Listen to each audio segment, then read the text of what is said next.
Now we start the today topic is allotrope. ALLOTROPES. Allotrope.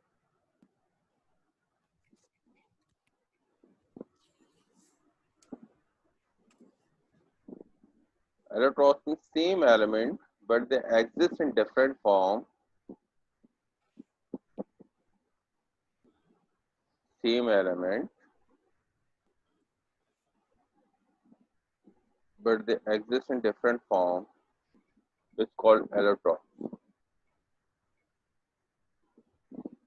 Sir 1 minute रुकें, लिख रहे हैं 1 मिनट।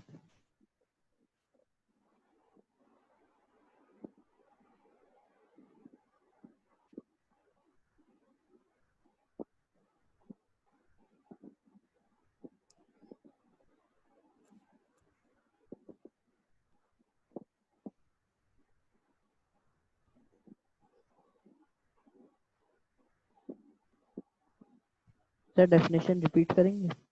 Okay, allotrope. जी sir.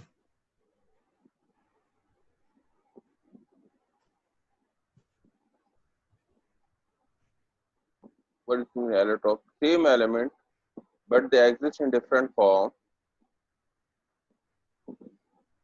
Same element but they exist in different form. It's called allotrope.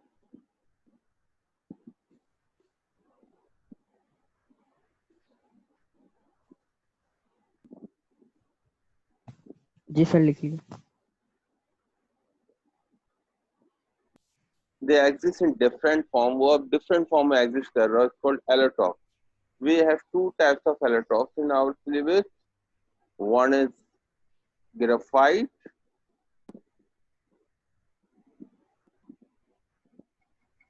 and other one is diamond.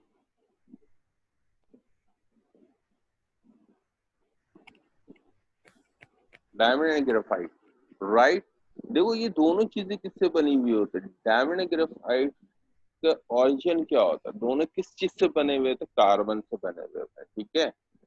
तो allotropes को मैंने क्या था? Same element but the exist in different form is called allotrope. तो we have two types of allotrope, diamond and graphite. ठीक है. क्योंकि दोनों का ओरिजिन क्या होता है? सेम होता है. In diamond one carbon attaches for the 4 carbon atom. In graphite one carbon attaches for the 3 carbon atom. यानी कि जो ग्रेफाइट में होते हैं एक कार्बन फर्दर 3 कार्बन से अटैच होते हैं और डायमंड में 1 carbon attach further 4 carbon atom. तो आप इसको एक कॉलम बनाएं और अलग अलग इसके लिख लें डायमंड एंड ग्रेफाइट की प्रॉपर्टी. ठीक है.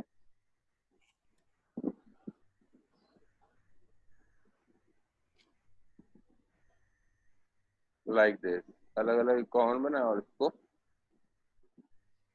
लिखें. Number 1, in diamond 1 carbon attached with further 4 carbon atom. In diamond, in graphite 1 carbon attached with further 3 carbon atom. 1 carbon attached with further 3 carbon atom.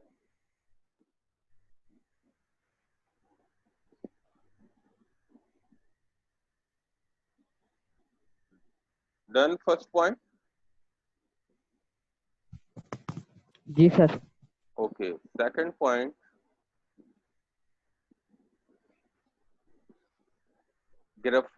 diamond do not conduct electricity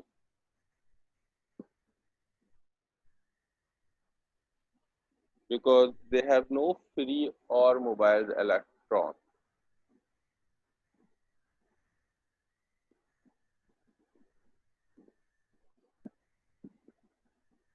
I repeat again. Diamond do not conduct electricity because they have no free or mobile electron.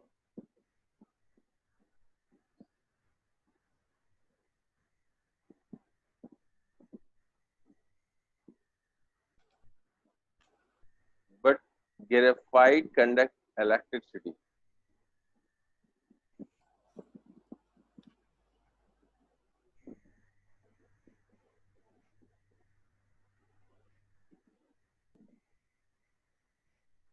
But graphite conduct electricity because they have one free or mobile electron.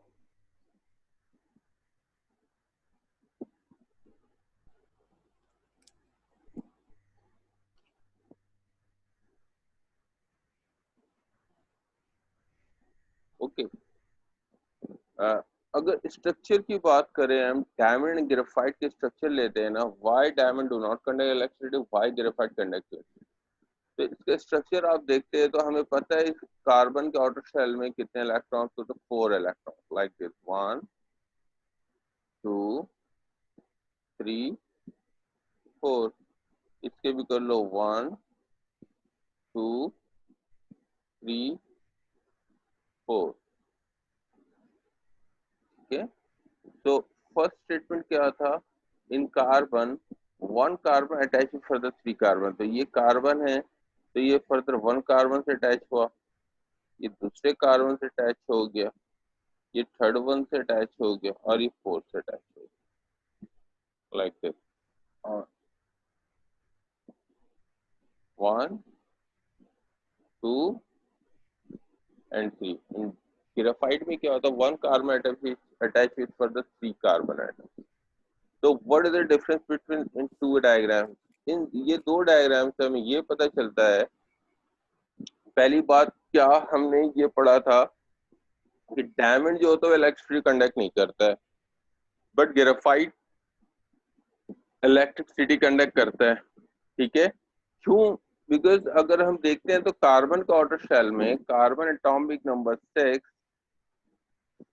First shell में 2 electron stable है और outer shell में कितने electrons होते हैं, 4। ठीक है, तो ये आउटर शेल से इलेक्ट्रॉन्स मैंने ग्रीन क्रॉस से शो कर दिया।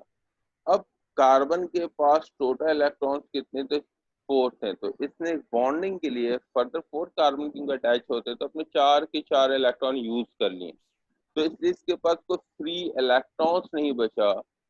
अगर हम डायमंड में देखते तो डायमंड में ये 4 जो इलेक्ट्रॉन्स हैं, ये 4 इलेक्ट्रॉन जो ग्रीन क्रॉस से मैंने शो किया हुआ है, ये सारे के सारे यूज अप हो गए, तो इसके पास कोई फ्री इलेक्ट्रॉन्स नहीं है, डेट्स वाई ये इलेक्ट्रिसिटी कंडक्ट नहीं कर सकता। ठीक है, बट ग्रेफाइट में आ जाओ तो इसमें देखो कितने इलेक्ट्रॉन, कार्बन का ऑर्बिटल में 4 इलेक्ट्रॉन्स हैं, तो इसने 3 यूज किए हुए, एक फ्री इलेक्ट्रॉन बचा हुआ है इसके पास, ये वाला इलेक्ट्रॉन इसके पास फ्री बचा हुआ है, 1 इलेक्ट्रॉन फ्री है। तो ये मोबाइल से इलेक्ट्रॉन, तो फिर ये इलेक्ट्रॉन मूव करना शुरू करते, ये यहाँ भी मूव करेगा, यहाँ भी जाएगा, यहाँ भी आएगा। ठीक है, ये मूव करना शुरू करते, तो ये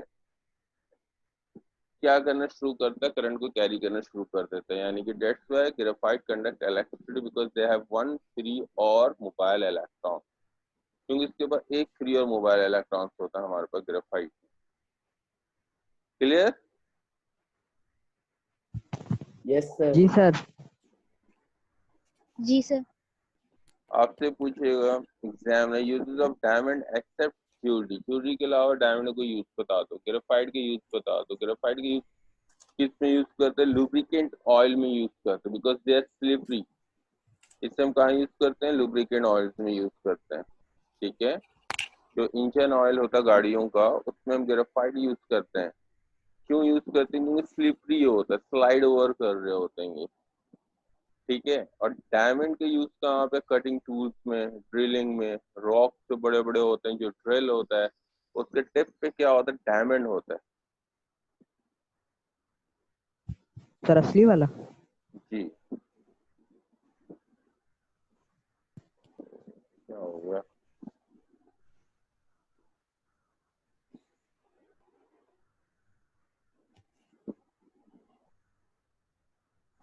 right, then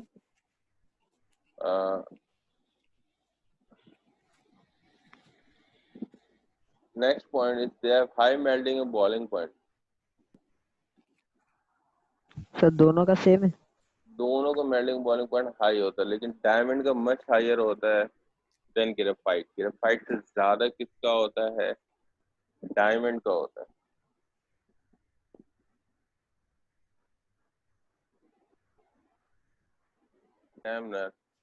both are allotrope, दोनों एलोट्रॉप्स हैं पहली बात। अब बोथ आर मैक मैक्रोमोलिक्यूल्स, दोनों क्या मैक्रोमोलिक्यूल्स है, और इनका स्ट्रक्चर कैसा होता है, जाइंट कोलन स्ट्रक्चर है। मैंने ये बताया था आपको, जाइंट कोलन स्ट्रक्चर के किसका होता है, 3 का होता है, सैंड, डायमंड एंड ग्रेफाइट। ठीक है, इन तीनों को क्या है, जाइंट स्ट्रक्चर है, दोनों का जाइंट स्ट्रक्चर है, सिंपल स्ट्रक्चर नहीं है, they form giant colon compound. तो डेट्स व्हाई इनका मेल्टिंग बॉइलिंग पॉइंट हाई है। बट अगर हम देखते हैं तो डायमंड के क्या है, ज्यादा है as a compare with graphite. High तो दोनों का है, बट डायमंड है much higher than graphite, diamond के ग्रेफाइट से ज्यादा है। अब देखो होता क्यों ऐसा, अगर हम इसके स्ट्रक्चर को देखें तो we know that one carbon attach with further 3 carbon atom in diamond. Sir एक सर, अगर मैं बीच में से गायब हो जाऊं तो इसका मतलब लाइट चली गई। अच्छा, ओके, नो जी प्रॉब्लम। सर।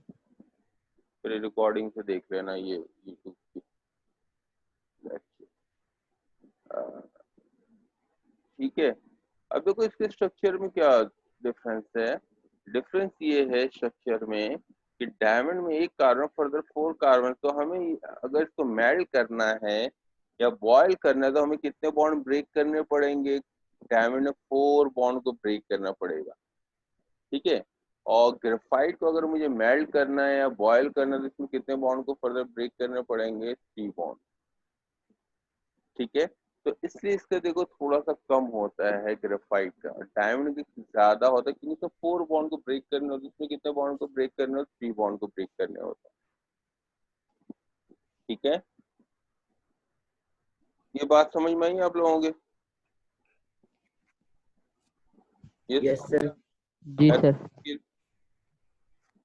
Yes sir. ठीक है, तो इसलिए डायमंड का मेल्टिंग बॉइलिंग पॉइंट क्या होता है हमारा, थोड़ा सा ज्यादा होता है, क्योंकि इसमें 4 बॉन्ड को ब्रेक करने होता है। अच्छा, इसका स्ट्रक्चर कैसा होता है, डायमंड का स्ट्रक्चर कैसा होता है, what is the structure diamond, tetrahedral. कैसा स्ट्रक्चर होता है, टेट्राहेड्रल।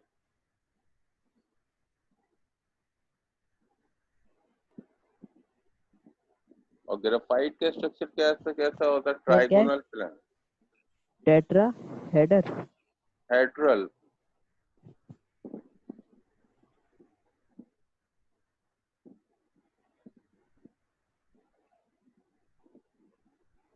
ये स्ट्रक्चर के भी नाम है, ट्राइगोनल प्लान है।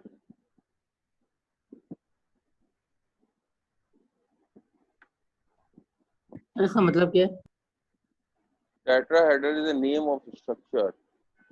जब ए लेवल्स में आओगे ना तो आप ये सारे स्ट्रक्चर पढ़ोगे, linear, tetrahedral, trigonal planar, trigonal bipyramidal. ठीक है, कि इनके स्ट्रक्चर भी डिपेंड करता है, इनके बॉन्ड एंगल भी डिपेंड करता है, इसकी वजह से हमने नाम रखा हुआ है। इनकी शेप की वजह से, इनके बॉन्ड एंगल की वजह से हमने डिफरेंट नाम रखे हुए हैं, किसको क्या बोलना।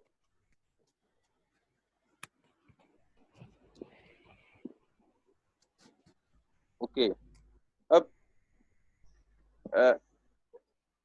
अब ग्रेफाइट को हम कहाँ यूज करते हैं, ग्रेफाइट की यूज करते हैं, देखो हम मैंने आपको कहा था लुब्रिकेंट ऑयल्स में, बिकॉज दे आर स्लिपरी। तो ग्रेफाइट के जो स्ट्रक्चर होता है, दे फॉर्म लेयर्स। ये क्या फॉर्म करते हैं, लेयर्स फॉर्म करते हैं, लाइक दैट।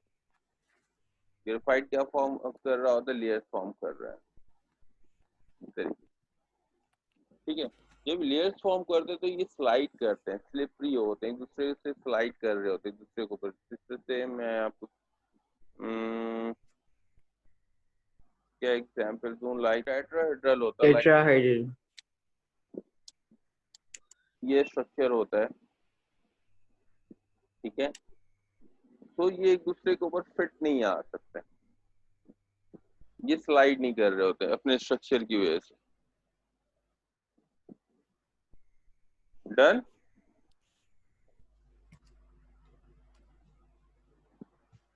एनी जी sir. Problem, any question? No sir. Good. No, sir. Yes Faiza, CO2, CO, SO2, SO3। ये मैंने कितने लिखे? मैंने दो एक्सपेरिमेंट, दो पेयर्स लिखते, carbon monoxide and carbon dioxide. Second one है sulphur dioxide and sulphur trioxide. Which pairs are allotropes to each other? कौन से एक दूसरे के एलोट्रॉप्स होंगे? वन बाय वन हम स्टार्ट करते ऊपर से। शैलो, इन दोनों से एलोट्रॉप्स कौन से पेयर है बेटा? कौन से है? वन वाला, टू वाला? ये सेशन शकील।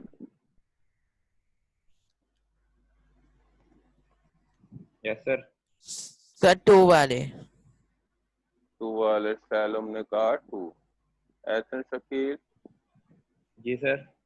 कौन से पेयर इसमें से वो एलोट्रॉप्स है? क्या है सर? तुम लेक्चर अटेंड कर रहे हो, क्या कर रहे हो? लेक्चर अटेंड कर रहा हूँ सर, आपका क्वेश्चन समझ नहीं आया। मैं 4 दफा बोल चुका था, अगर तुम्हें नहीं आया तो उसी टाइम पे वो करना चाहिए, पूछना चाहिए सर आपकी आवाज नहीं आ रही है, कोई प्रॉब्लम है? Okay okay. मैंने ये पूछा था एलोट्रॉप्स कौन है इन दोनों में से? वन वाले हैं सर दो। हाँ, नंबर 1। वन। नेक्स्ट इज कौन है हमारे पास? अजमीर सही।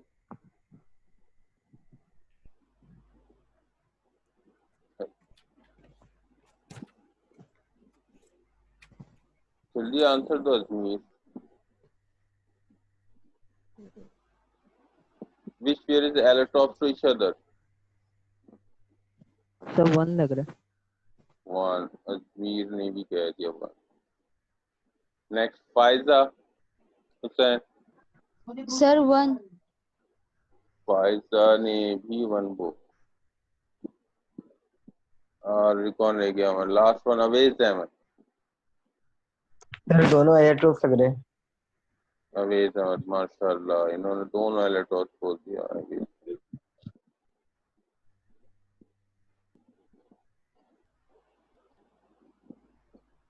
अवेज, डेफिनेशन बताया मैंने क्या लिखवाया था एलेट्रॉप्स के? Same element, but they exist in different forms. Yes Faiza, definition पढ़े। Sir same element but they exist in different form. शाबाश। Ajmir Saeed. Sir same element but exist in different form. Very good. It mean definition आप लोगों से रट्टा लगाया है, रट्टाफिकेशन जिसे हम कहते हैं, ठीक है? डेफिनेशन पे कभी गौर नहीं किया, डेफिनेशन को ये दोनों फॉलो ही नहीं कर रहा है, कोई भी एलोट्रॉप्स नहीं है। क्या इसमें कोई एलिमेंट देख रहा है आपको? क्या ये एलिमेंट है? नहीं है। क्या ये एलिमेंट है? नहीं है। बिकॉज एलिमेंट की क्या डेफिनेशन? What is element? क्या होता है element Faiza? Sir pure substance. Pure. क्या ये प्योर है CO2? No sir. क्यों? कार्बन से तो ऑक्सीजन भी आ गया। प्योर नहीं है, प्योर नहीं है तो इट मींस एलिमेंट नहीं है, एलिमेंट नहीं है तो इट मींस एलेट्रॉस भी नहीं हो सकता। खत्म हो गई बात। यहाँ जो कार्बन मोनोऑक्साइड प्योर नहीं है तो इसको आगे कोई बात ही नहीं हो सकती, एलिमेंट ही नहीं है तो एलिमेंट नहीं है तो एलेट्रॉस नहीं हो सकता। नीचे आ जाओ। क्या SO2 अभी प्योर है? No sir. नो क्या सर। एलिमेंट है? नहीं है तो इट मींस नहीं। ये नहीं हो सकता, ये भी नहीं हो सकता। बात समझ में आ गई? Any problem? जी sir. No problem no sir. Sir. Good. अब मैं लिखता हूँ C12 0000 C20 00। क्या ये एक दूसरे के एलोट्रॉप होंगे? जी सर। बिल्कुल जी होंगे, सर। क्योंकि because they are element, pure है। अब इनका एक इसमें क्या हो रहा है? Number one carbon attach with further 20 carbon atom. Second attach with 1 carbon attach with further पता नहीं इतने सारे कार्बन एटम। ठीक है, इनका स्ट्रक्चर डिफरेंट होगा, इनके मेल्टिंग बॉइलिंग पॉइंट में डिफरेंस होगा, इनकी फिजिकल प्रॉपर्टीज में इनकी फिजिकल प्रॉपर्टीज डिफरेंट होगी, बट दे आर एलेक्ट्रॉन। क्योंकि एलिमेंट तो सेम है, ओरिजिन सेम है, यानी कार्बन से बने हुए, बट ये डिफरेंट फॉर्म में एग्जिस्ट कर रहे होते हैं। क्लियर?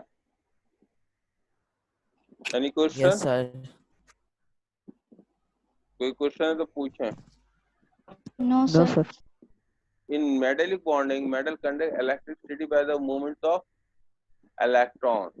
ठीक है, जो मेटल्स होते हैं कैसे इलेक्ट्रिसिटी कंडक्ट करते हैं? By the movements of electrons, electrons के थ्रू करते हैं।